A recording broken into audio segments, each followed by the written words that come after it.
Welcome to the GMAT Strategy Podcast. You're here because you believe there's a better way to study for the GMAT, and so do we. We created the GMAT strategy to maximize your results and minimize your effort so you can get to the fun parts about business school and life as quickly as possible. My name is Isaac Puglia, and I've been teaching GMAT classes and tutoring privately for the GMAT for almost a decade, and I've achieved a 99th percentile score on the GMAT and helped thousands of students get into the business schools of their choice. I'm excited to be a part of your MBA journey since we all at TGS think our world can benefit from the best possible business leaders that we can find. If this show is bringing you value, please share it with your friends and family who are studying so that together we can make this process as easy and as painless as it can possibly be. Let's go. Today, I want to talk about speed. How do I get fast at getting GMAT questions right? I don't want to be fast and wrong, and I don't want to be right and super slow. Neither of those things get me where I want to go on the exam. Many of you have been struggling with the speed issue for a while. Some of you might confront it eventually, and I'm going to give you a complete toolkit for mastering speed on the GMAT. Let's jump right in. There's always a balance between accuracy and speed. And this is true in a wide variety of arenas, but it's very, very, very true on the GMAT. Speed really helps. And I think the term that I would like to use, if it's not all obvious already, is efficiency. I think when we think about efficiency, we think about the optimal balance between accuracy and speed. Many of you, if you had 17 hours to take the GMAT, could get every single question right. But that's unrealistic. That timing doesn't exist. And in a way, the exam somewhat mimics real-world situations in business. If I take forever to deploy the perfect strategy, it's not going to matter how good the strategy is. It's not getting deployed. I'm taking forever to do it. I'm going to miss a lot of opportunities. Now, on the flip side of that, if I just deploy super fast, but with the wrong strategy or my strategy is bad, that's going to cause a lot of problems. So we're looking for the sweet spot, and I'm going to call that efficiency as we go.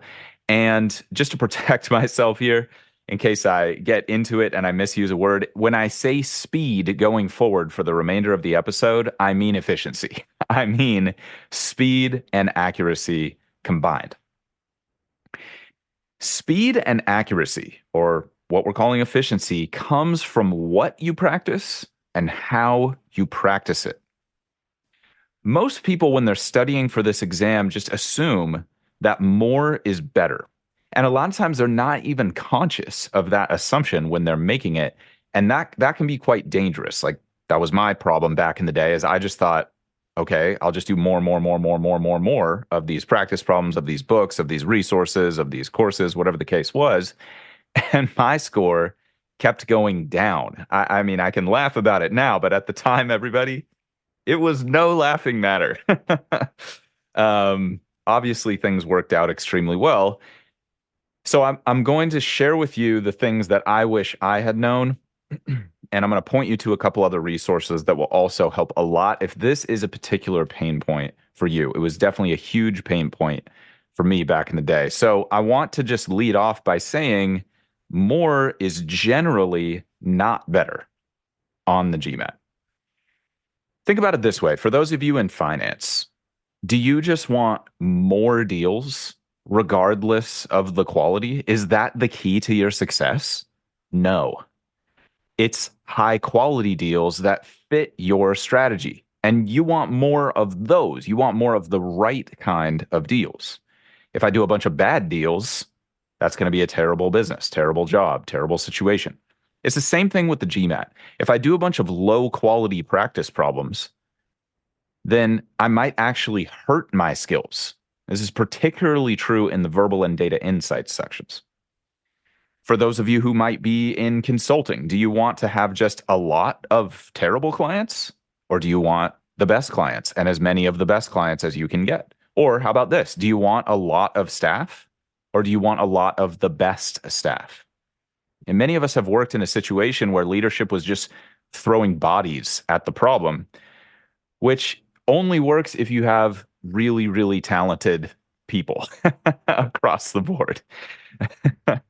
Now, there are many edge cases that we're not going to get into there, but hopefully you understand the general gist of what I'm trying to frame for our conversation.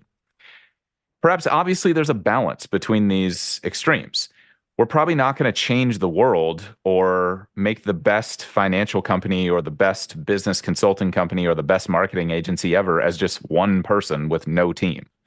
But on the flip side of that, if we have 1,000 bad people, that's probably not going to work out so great either. So again, the key is looking for that sweet spot, that balance. So let's dive in to what to practice and how to practice it so that you can build speed well. Again, going back to my previous points, anyone can go fast. The question is, can you go fast the right way? The right kind of GMAT speed and accuracy comes from pattern recognition. I'll define pattern recognition as being familiar enough with old things that you've seen before so that new things that you see are not brand new. They're not totally foreign to you. There's a couple different ways that you can build pattern recognition efficiently. Number one, you want to use the official guide for GMAT review. This is published by GMAC. You can get digital copies of the official guide and associated resources on MBA.com. And you can also get physical copies and potentially digital copies from third-party sellers. Why the official guide matters is these are actual patterns from past exams. That's the value of the official guide. The official guide includes real retired GMAT questions that cost a lot of money to develop. And it's very, very difficult for third-party providers outside of GMAC, which is the company that writes the GMAT for all intents and purposes, to replicate those questions faithfully. Again, I want to reiterate, this is extremely important in verbal and data insights. Sometimes you can get away in the quant section with questions that are like quote unquote close enough to what you would see on a real GMAT. And this is the reason that a lot of programs in the industry are known for their quant programs and not so well known for their verbal programs. It's really, really difficult. First of all, I've realized for a lot of professionals to come up with intelligent programs of study for verbal because it can be a very counterintuitive thing. And if you want help shortcutting that, I did a whole episode on GMAT verbal a few weeks back. You can listen to that. I'll break it down for you.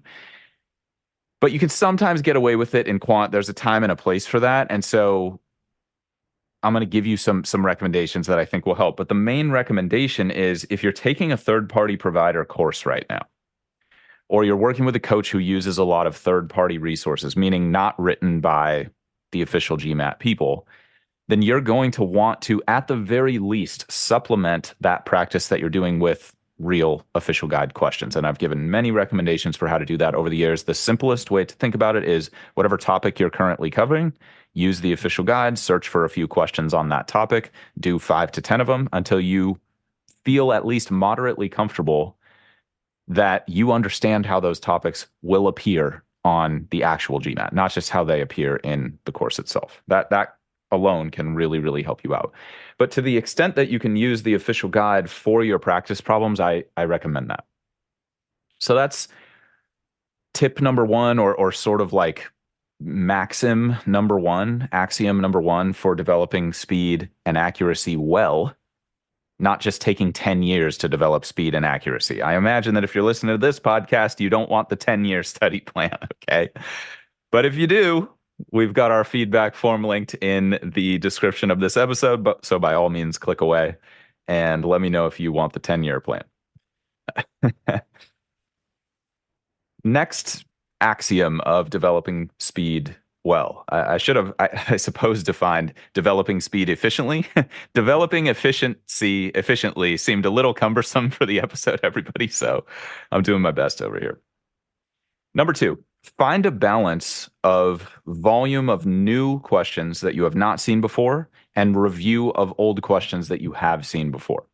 This is one of the biggest mistakes that I see people make is they're not integrating systematic review into every single study session. This is putting you at a major disadvantage if you're not doing this. And the good news is Yeah, the best time to plant a tree was 10 years ago, but the second best time is today. If you start doing this now, you can tap into this efficiency irrespective of whatever you've been doing. I've made a lot of recommendations about this in past episodes. So if you're struggling with quant, I definitely recommend the GMAT quant for GMAT focus that I put out a few weeks back. Same thing. I've got one for data insights. I've got one for verbal. If you're struggling with any of the question types in those sections, those will help out a lot. But the sort of quick hitter of balance that you kind of can't go wrong with in terms of review and new stuff is 20% review at the beginning of every study session, 80% new stuff at the end. And the reason you want to do that review at the beginning is then when you go through your new stuff, you're reinforcing all the old stuff that you've looked at the beginning. And there's a compounding efficiency gain when you study that way. If you want more advice about specific tactics for doing that well and doing that consistently, then definitely go back to last week's episode, which is how to score high consistently. A lot of that is how you plan your study sessions. And again, I'll reinforce you want to do it 100% of the time. And you want to make sure that you've got a list of questions that you've seen before that were too long or too hard for you. Either one should go in the list, and you want to return to those during that 20% time. Now, that 20% time can also be used for facts, figures, study sheets, flashcards, if that's the thing that's holding you back. But if not, if you're good on all the core material and content, then you want to hit that list of quote unquote redo questions over and over again. Now, a lot of people ask me, well, how many times should I do those questions? And the answer is until you're hitting your goal score or higher every time you take a practice exam. If you're not hitting your goal score or higher every time, then you just haven't done enough of the pattern recognition building. It's that.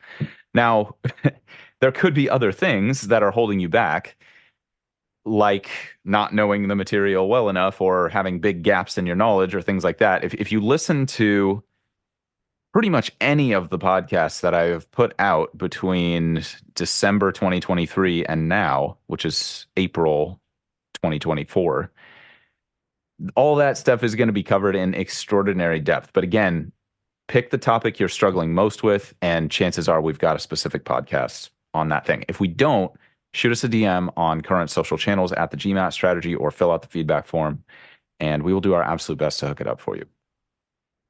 Okay, so tying that off, 20% time goes to old stuff, 80% time goes to new stuff. So that's when the 80% time would be like working through the next lesson in your course or program of study that you're doing new practice problems, and then every time something is too hard or too long, you want to put it in that redo list and come back to it every single time you study. Axiom number 3. You want to have a strong review process for every single question type. Now, going super deep on this is a little bit beyond the scope of this episode. I'm going to give you the quick hitter in a second. Again, I'll go deep on this in the GMAT Focus Verbal, GMAT Focus Quant, and GMAT Focus DI episodes, which are, I think, 6 weeks back. But the basics of this is you want to invest however much time is required on your review of questions so that you could explain every answer choice in that question to somebody who is just starting to study for the GMAT. So you want to be able to break down the content that's involved in the problem. You want to be able to break down why the right answer is right, and you want to have a compelling explanation for why every single wrong answer is wrong. That's kind of the quick hitter, can't fail, punchline, quick start guide version of a good review process. If you want to take that to the next level, you should have all of that written down. You should definitely have all that written down. If you're just trying to cross 600, you might be able to get away with not writing it. If you want the fastest results, write it and stop making excuses about why you're not doing this well. Like, are you going to go to business school and do a crappy job in business school? Are you going to graduate from business school and do a crappy job in your role post MBA? I hope not. I hope that's not why you're here right now. So you might as well start doing a great job at the things that are difficult to be great at now. There's no time that's better to start becoming awesome at that than right now. Use the GMAT as an opportunity to build that muscle. And that's all it is. If you haven't been great at that at the past, start doing it. It's like going to the gym. If you haven't been going to the gym, just start going. Like, I don't know, even a bad workout is better than no workout. Same thing here. So if you want a little bit more detail, the basics is you can use web searches on quant problems specifically to help you out with that. I think there's a lot of great support from the GMAT community on online forums. For verbal, the online forums are like a 50% hit rate, I would say. And I don't know exactly why that is, but it seems to be harder to get good explanations for verbal questions when it comes to forums. So for verbal questions, I actually recommend using the explanations in the official guide itself for verbal and for data insights. For quant, the explanations are hit or miss in the book, and so you'll probably get some better hits on the web search. So that's what I recommend there. Web search your quant questions to help with what I just told you, and use the official guide explanations for verbal and DI to data sufficiency questions, which are in the DI sections. You can get good web search results for those. But integrated reasoning, which is graphs, charts, tables, MSR, multi-source reasoning, and verbal questions, you'll probably get the best explanations possible from the book. Doesn't mean that you're going to always love the explanation, but it'll help you come up with the type of explanation I was just talking to you about. Why is the right answer right? Why is every single wrong answer wrong? Written down and capable of explaining that to another person. So you're going to use the official guide. You're going to have approximately 20% review time at the beginning of every study session, approximately 80% new material in every study session, 100% of the time. You're going to have a strong review process for every single question type that you do. If you just did those three things, that would probably be enough to get you great speed and great accuracy as long as you do those consistently enough over time. And again, if you need help with consistency, that's last week's episode. I go deep on the whole consistency thing. If you have been struggling to stay consistent, either with your study time or within your study time. Let me give you some additional advice that will also help. Once you've established good habits with what I was just talking about, and you're doing what I was just talking to you about during every study session and on every practice problem that you do, then you want to transition to doing some untimed practice. And that's actually probably not the right word. It's like sort of timed practice. You're timing yourself, but you're using a count up timer, not a countdown timer. And too many people skip this, what I feel is a very important interim stage of skill development. Because I've talked about this in the past, when you're getting ready for the GMAT, you're stacking skills on top of each other. So lowest level skill is like, do I understand the core material? Then the skill on top of that is, can I get one problem on this topic right? That's easy. Then can I get a medium version right? Then can I get a hard version right? Then the next skill is, can I get them right when I'm switching between topics like 10 in a row? But you don't want to have time pressure during those first two phases. I personally think it is super counterproductive. I work with a lot of people who have taken other providers' programs and not gotten great results. That's one major thing that we specialize in behind the scenes at TGS. And it's one of the major reasons actually that I started the company, because like I told you briefly about my story, I struggled a lot. And what happens in a lot of courses, certainly not all of them, I don't want to be throwing the whole industry under the bus. There's some incredible providers out there, and if you have one, you probably know it. But what happens a lot of times is a lot of instructors are very well-meaning, and a lot of students have good intentions when they're like, oh, I got to get every problem right in 2 minutes, and I might as well just start with that at the beginning right now because, I'm going to have to get good at it eventually. And I honestly think that that is quite counterproductive. I would not recommend that. Now, if you are getting everything right and you're just cruising and crushing all the content and everything's going amazing, then by all means, add in the countdown timer. But I wouldn't add that countdown timer in until you are at least moderately comfortable with this count up timer practice, where you can just look at the clock and say, oh, okay, that's what 8 minutes feels like. That's what 5 minutes feels like. That's what 3 minutes feels like. And you start to develop that internal clock a little bit before you go into the countdown practice. Now, the converse of that is there are some programs out there that have like zero time awareness built into the program. And I personally think that is also a bad bet. If you want to take the first week or two of learning a brand new thing with no time going ever, and it's just all the time in the world with no count up timer either, that's totally fine. That's totally fine if the pressure is just like too much at the beginning. But within a week or two of that, you're going to want to introduce the count up timer pretty much as soon as you're comfortable doing it. Even if you're a little uncomfortable with it, that's probably the right time.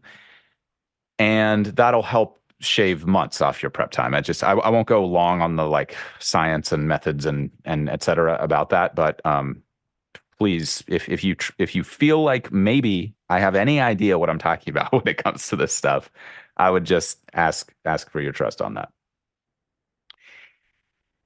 So what I recommend is staying in that count up timer phase until your basic process on each individual question type is solid. And what I mean by that specifically is like your process on problem solving, which is the one type of question in quant, 5 option multiple choice. Your process on data sufficiency, one of the problem types in the DI, data insights section. Your process is solid on two-part analysis, table analysis, multi-source reasoning, graphs, the what I call integrated reasoning questions in the DI. And then your process is solid on reading comp and your process is solid on critical reasoning. When you have those solid processes down for those individual question types and maybe some of the subtypes that like critical reasoning is often broken into 5 to 10 subtypes. Quant is often broken into many subtypes. So you have like rates questions, you have overlapping sets questions. When your process is solid for, let's call it easy and potentially medium level questions from each of those types, that is the latest that I would move to countdown time and what I'll call time pressure. So this count up timer is just time awareness. And then the next stage after that is countdown timer, which is time pressure. So the reason you want to wait until your processes are really solid is it's very difficult to build good habits under time pressure. This is also part of the reason I think many courses get this wrong, where they introduce time pressure too soon, and many people self-studying. It's hard to fault people self-studying because the GMAT's just such a counterintuitive exam. But again, if that's what you've been doing, great, just change it now. Just change it now, and that'll help a ton. Even if you've been doing a lot of timed practice, but you're missing a lot of questions you know how to do, or your processes are very inconsistent, go back to untimed or count up timer practice, rebuild, and that's how you get fast and good. Again, you don't just want to get fast and bad.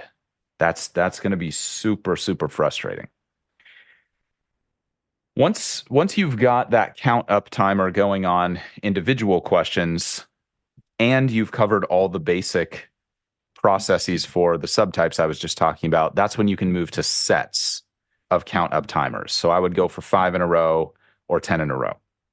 When you're first starting out with that, it's okay if you're only getting like 50%, give or take, right? That's totally normal. You're going to want to push yourself and data collect a little bit, and you want to aim for maybe 8 out of 10 if you're averaging medium level questions. If you're going for a super top score, let's call it 655 and above, which is like the old quote unquote 700 level benchmark of excellence from the old version of the GMAT. I would definitely recommend, if you're just getting going with these untimed sets, starting with the easy sections in the official guide and do a couple 5-question sets, a couple 10-question sets until you're hitting that 80% target.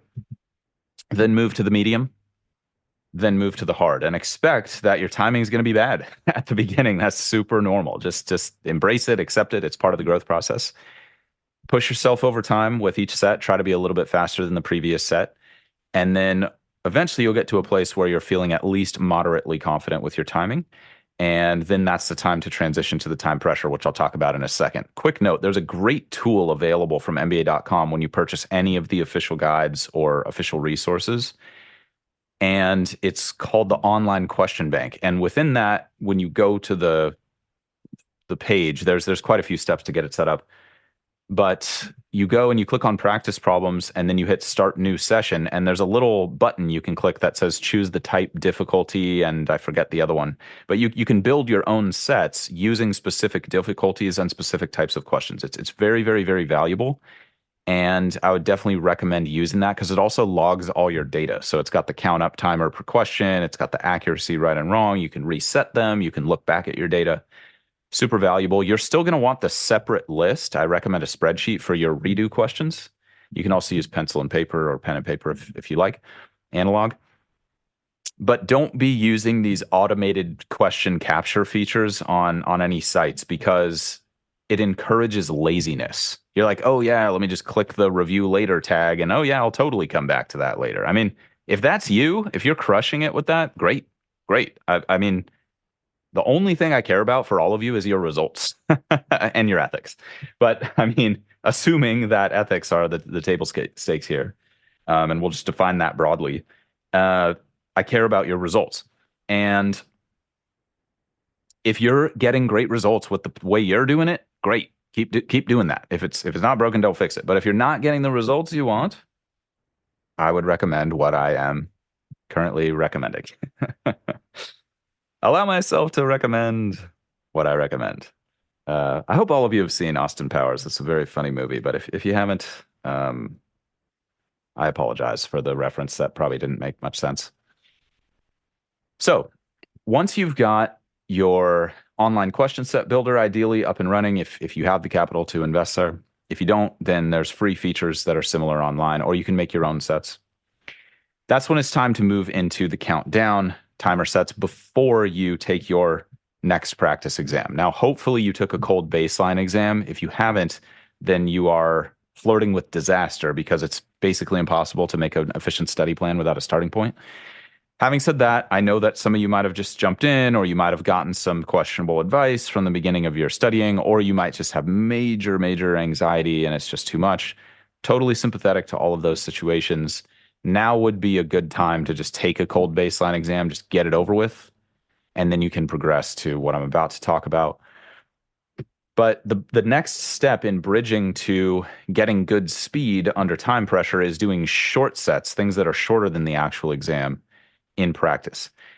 If you go to this too fast, it's going to hurt you. Like I told you, it's going to hurt your process. It's going to hurt your confidence. It's going to hurt your conviction. All of those things are going to make it a lot harder to get the results you want to get. And you don't want to be going into these situations hoping that things go well. You want to go into the situation knowing you're going to be fast enough and accurate enough. Now, if you get blown away anyway, okay, great. That's new data.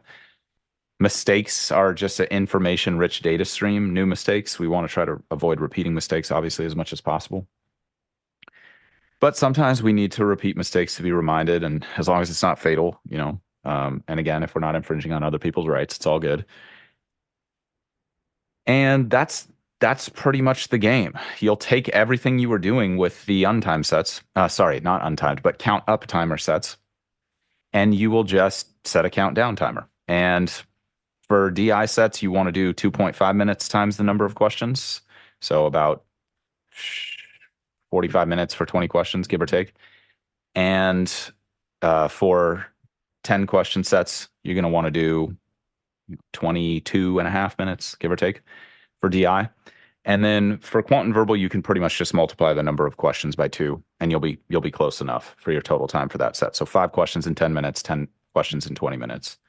21 questions in 45 minutes is the quant section. If you want a more realistic set, I would recommend building up to that.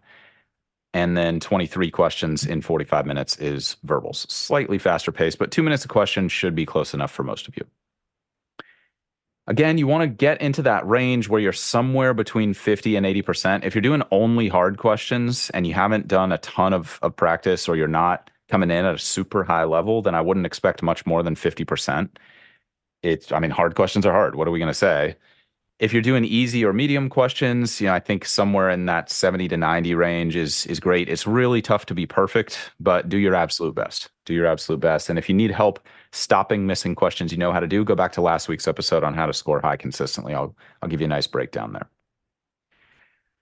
The last step there is just to take a practice exam and literally put this all to the test. But at that point, the practice exam should be almost like a formality. Again, you should pretty much know going into that practice exam that timing's either not going to be an issue, or you're going to be able to handle it if it is an issue. Now, the thing that you are dealing with in the practice exam that you are generally not dealing with in these sets I've been talking to you about is it's not adaptive.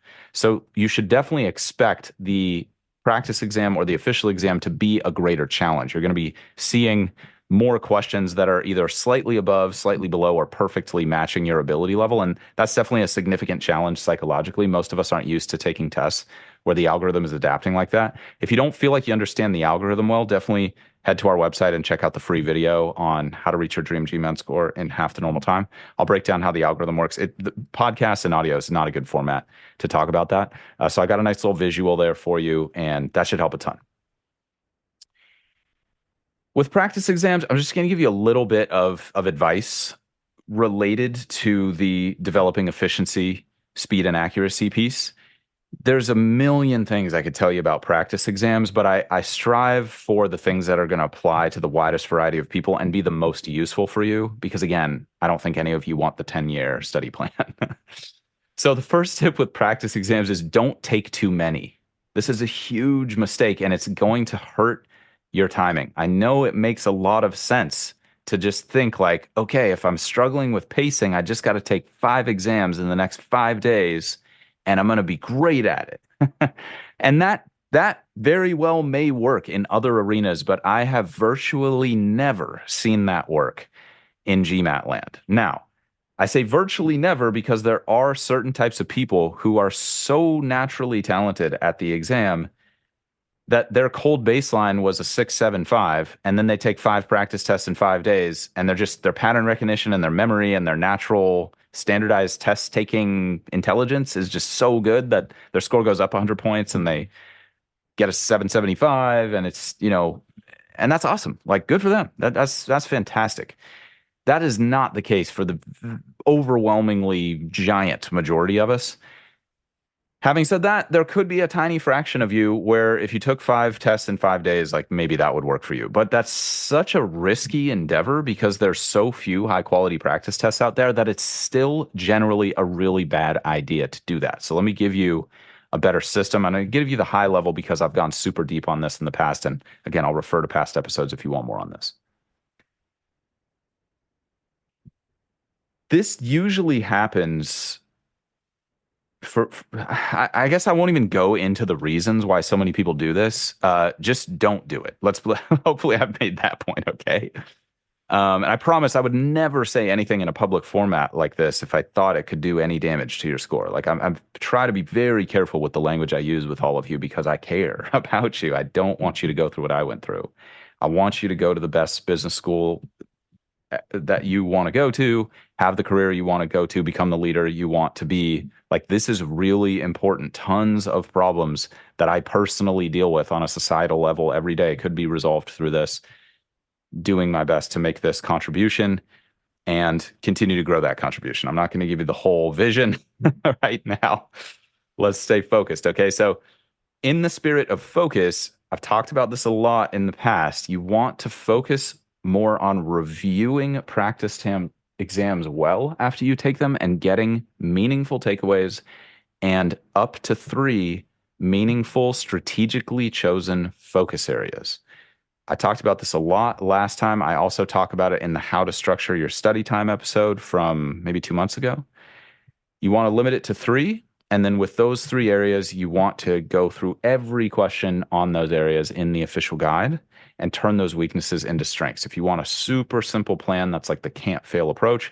That might not be like the most customized, most efficient thing.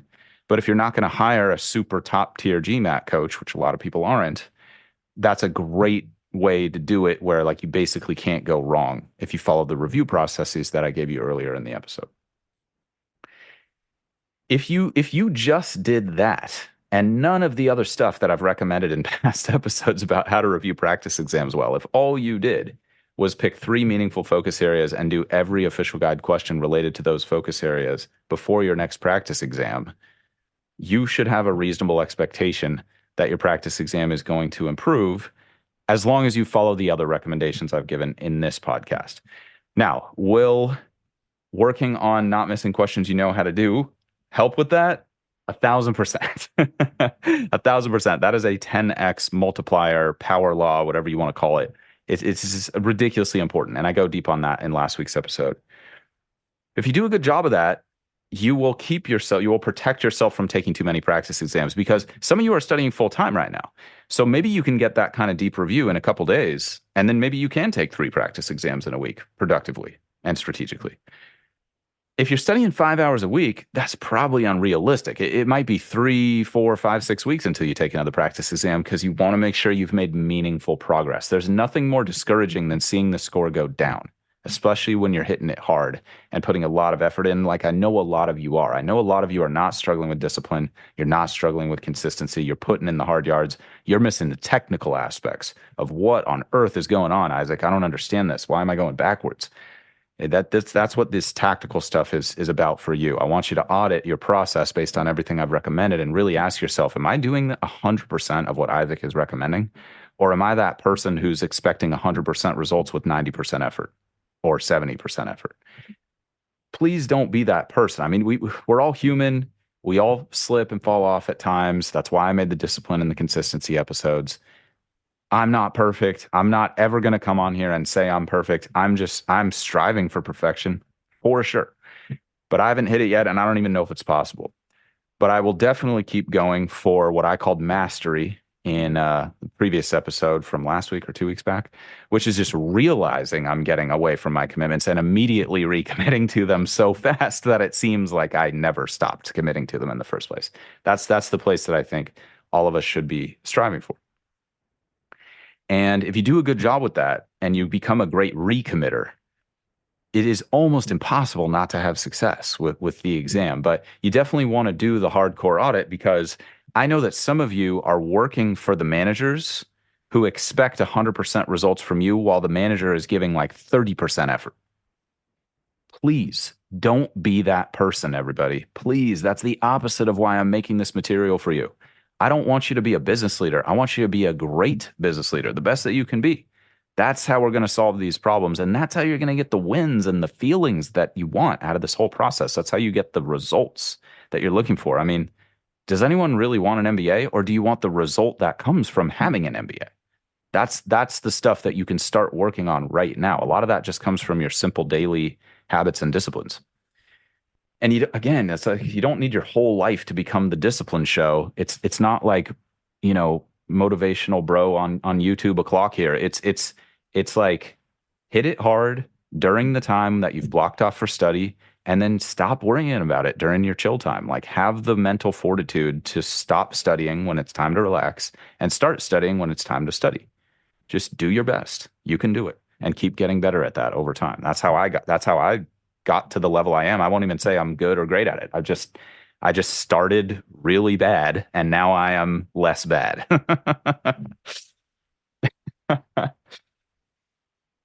So, with all that being said, a little bit of extra advice for you on how to become great at diagnosing your timing, because that might be the struggle for some of you. Number one, if you don't know the material well enough, and that's what's causing your speed problems, that's a pretty simple fix. Most of you can probably figure that out without the information I've given you here. You probably know if you don't know material well enough. Having said that, it can be difficult to self-assess, especially with tricky GMAT questions. So the key to resolving that is more review and better review. And what I mean by more review is making sure you're executing on the review to the standard that I set for you earlier. And then make sure that you are getting enough study hours where you're getting enough problems under your belt with that review. It's a challenge. I'm not saying it's easy. I'm saying it's efficient. Okay. This is not the easy way to do this. Well, I mean, debatably it is, right? If you take the most efficient path, that ultimately is the least effort. But it might not feel like the least effort in the moment. So more volume on specific topics that you're struggling with that you don't know the content on. Again, pick 3 at a time and then do more and better review on those questions. And if you're struggling with your current program, you might need to switch up the program. Not all programs are created equal. Not all strategies are going to be a fit for certain people. Even if it's a high quality program, maybe it's just not a fit for your personal learning style or test taking style. So that's something to consider. And I strongly recommend making that switch if you know that it's not your execution that's the problem. If you're executing faithfully and not seeing results, then it's the program's fault. If you're not executing faithfully, it's your fault. And that's why I was kind of going off there for a sec. And I've got a little bit more of that kind of mindset stuff, but I want to make sure I cover the tactics for all of you who don't need the mindset piece, and then I'll dive in just a second for those of you who are like, man, like I'm just struggling with this. Like I can't like get myself in the zone. So if you don't know the stuff well enough, that can create speed problems. If you are not sure if you know it well enough, do the review to the standard I talked about and do it for at least 3 months. If you've done the review to the standard that I'm talking about for at least 3 months, you should be in good shape on the content side. Again, provided that you pick three at a time, grind on those three until you hit 70% or better on medium questions, then you can move on to the next topic. Next is just you haven't practiced enough. So that might mean more count up timer sets, like I was telling you how to do, or that might mean more count down timer sets, or you might have to do both in the sequence. And that's just doing more sets. Like if you're struggling with timing during the exam, but your sets were okay, then you need to do more sets and raise the bar. So if you were getting 70%, now you need to raise the bar and say, I'm only going to accept 80%. And if I'm not getting 80%, I need to do the deep diagnosis on like, what is the problem here? And then I got to do deep dives on this stuff. You might need to hire a coach if you're really struggling with this on your own. It can be difficult to self-assess. Many of you are very intelligent, very perceptive. You just need the right framework. That's what I'm trying to give you here. But if you've been self-assessing for a while and you're still not seeing progress, please get help. The ROI on a great coach is absurd when you look at the numbers. I mean, regularly, I don't know, I haven't done the math like specifically in a minute, but it's decision season right now for round two. So I would say at least 50% of the people I've worked with over the last 6 months got scholarships from their target school. Like 90% of people got scholarships from some school that they applied to. And that scholarship, I will just estimate, was at least 5 times whatever they invested with me. In many cases, like 10 times, rare cases more.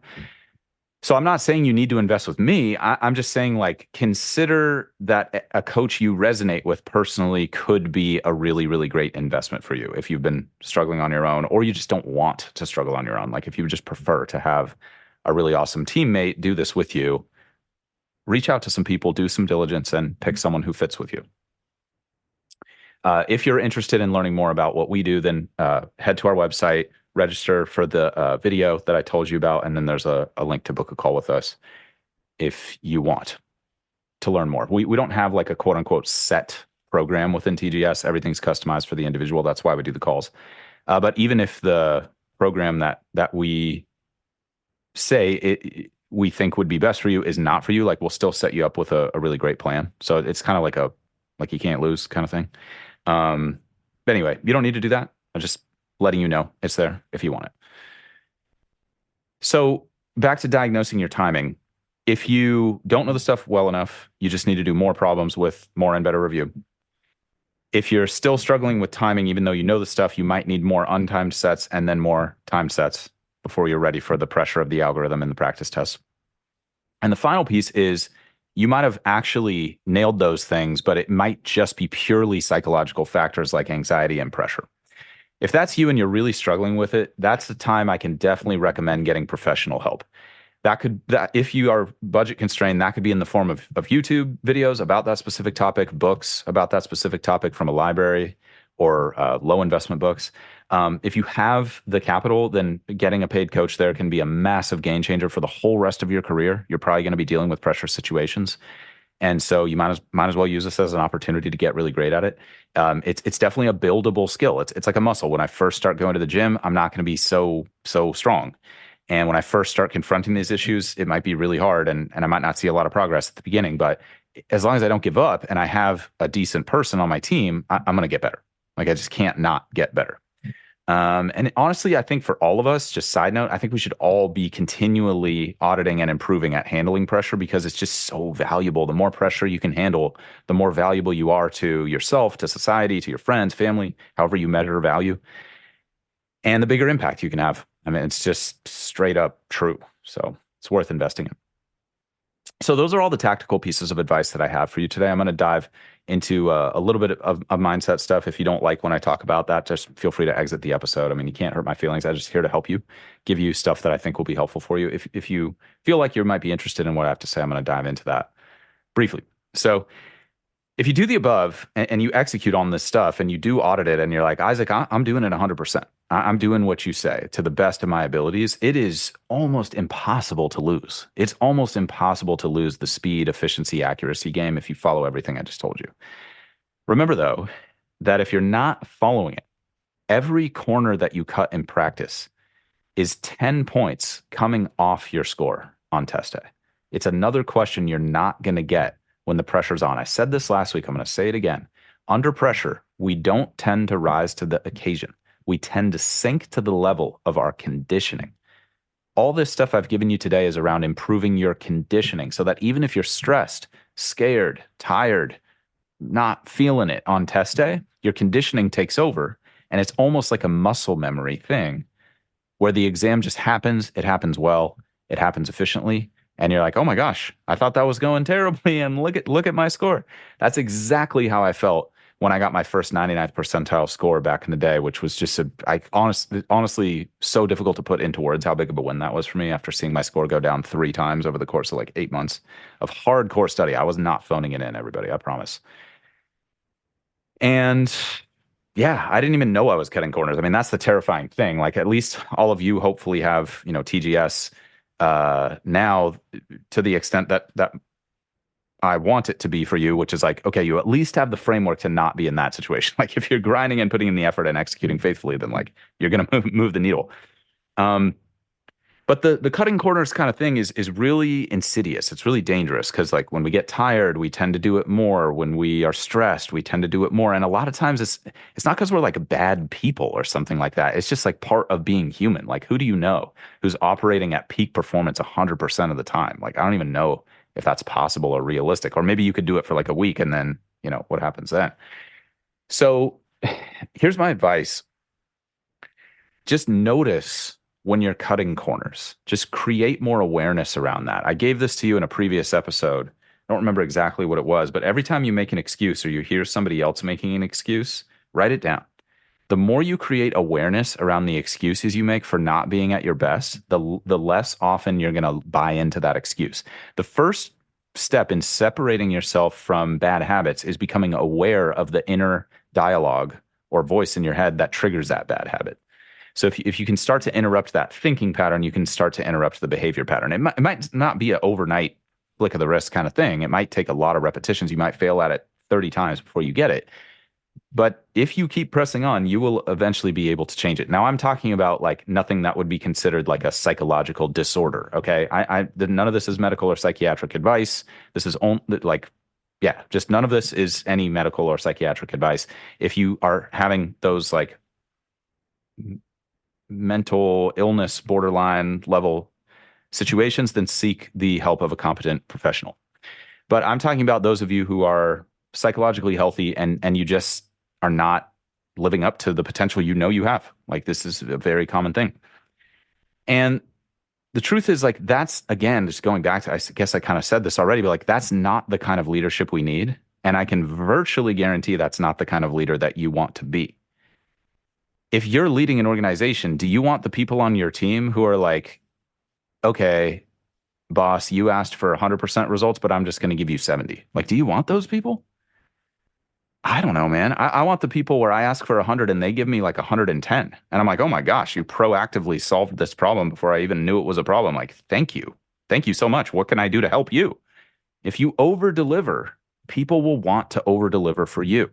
It's not always like an instant karma kind of thing. And it's not necessarily a good policy to be like thinking about it very transactionally like that. It's just if you become the kind of person who has the habit of over delivering, you're going to create so much goodwill that it's like basically impossible to lose and not build the kind of relationships you want to build and have the kind of success that you want to have.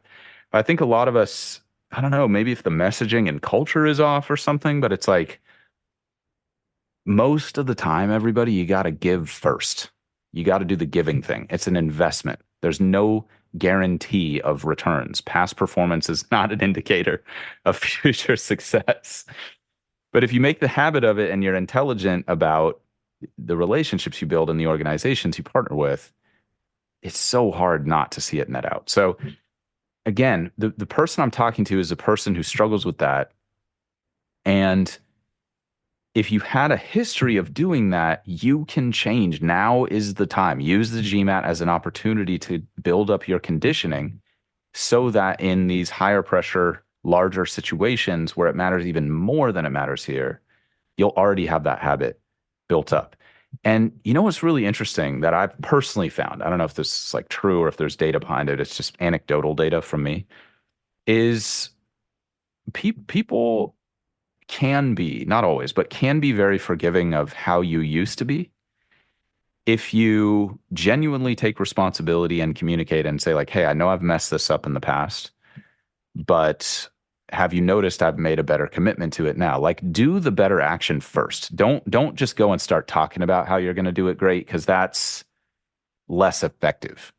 You want to already have the evidence when you do that conversation of rebuilding trust with someone you might have broken the trust with.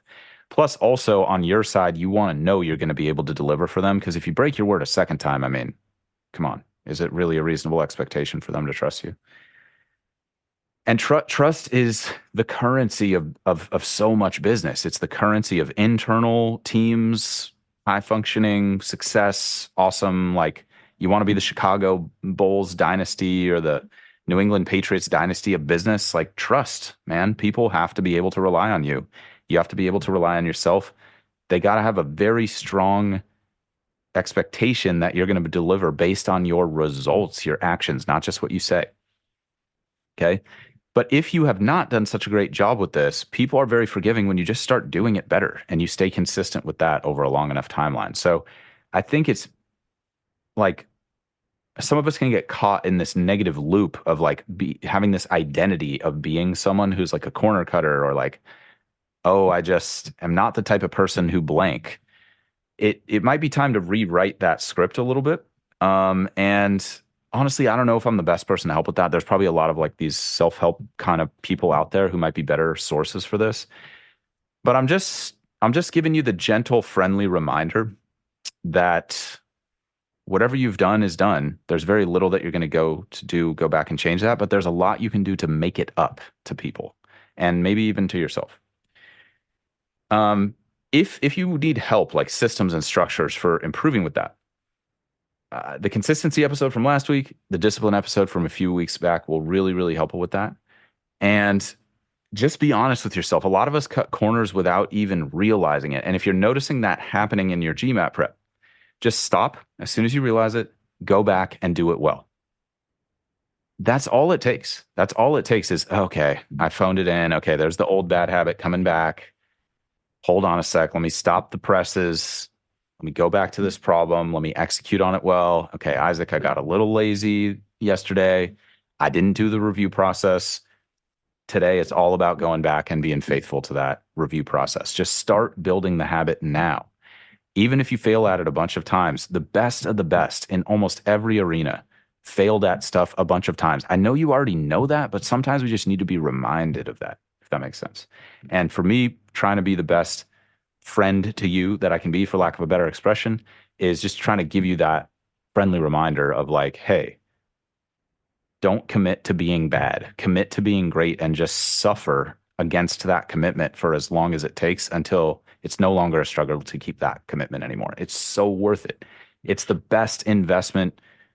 Let me say, it's one of the best investments that you can make. Okay. So again, you don't need to be perfect.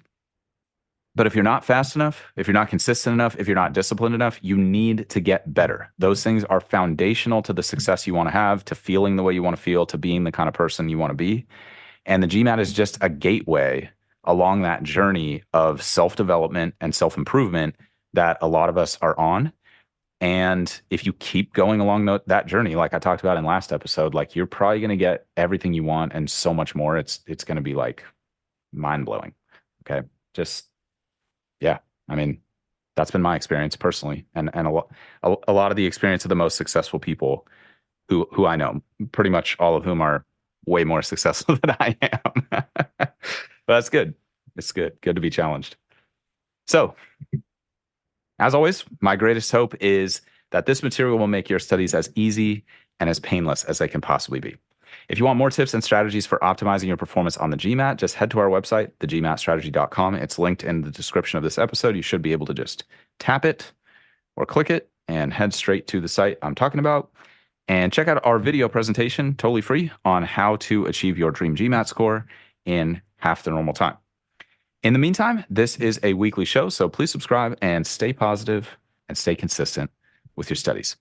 You can do it. I'll talk to you all soon.